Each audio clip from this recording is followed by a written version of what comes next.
Hey, welcome to a very windy Live It Out.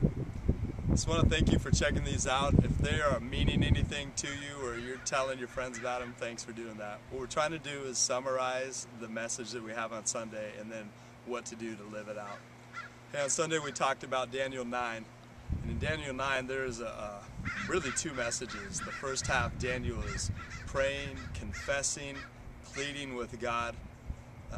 He's confessing that he's a mess and that his people are a mess and that they're in exile and experiencing God's discipline because they deserved it.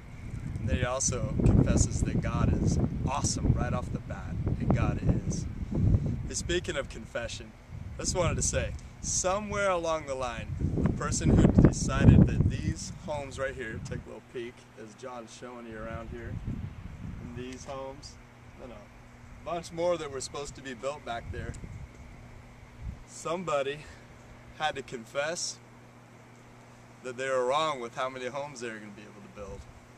And it wasn't their fault necessarily. The economy fell out, and the homes that were supposed to be in the 300,000s are now in the low 200,000s, and they're not able to fill them up. We don't know everything. Only God does. Confession is agreeing with God. Agreeing with Him, His assessment of us, His assessment of Himself, His assessment of our deep need. And that's what Daniel did.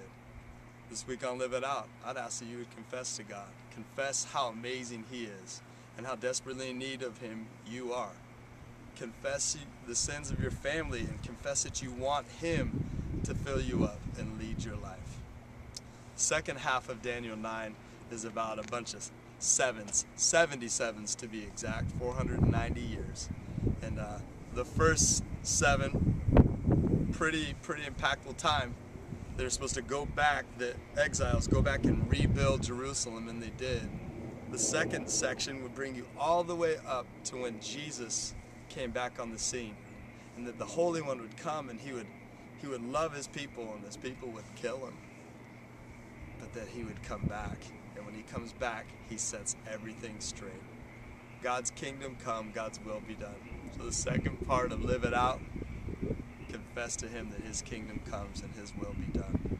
Give Him your life if you haven't. If you have, would you walk with Him? Allow Him to shatter the strongholds in your life that aren't Him. He's the only one that knows that the economy is going to fall out or the economy is going to jump up, that the wind is going to blow or the rain is going to fall or the sun's going to shine. That's not our job. That's His. He's God and we're not. God bless you. Jesus loves you. So love God, love others, and serve generously. Bye now.